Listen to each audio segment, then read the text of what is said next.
You ask Tiger to solve.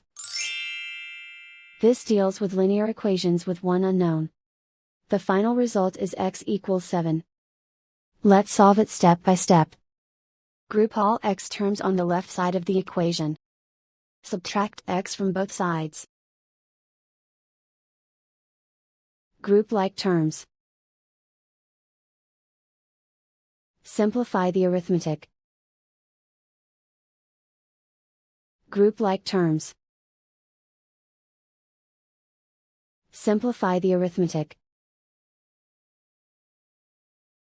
Group all constants on the right side of the equation. Add 18 to both sides. Simplify the arithmetic.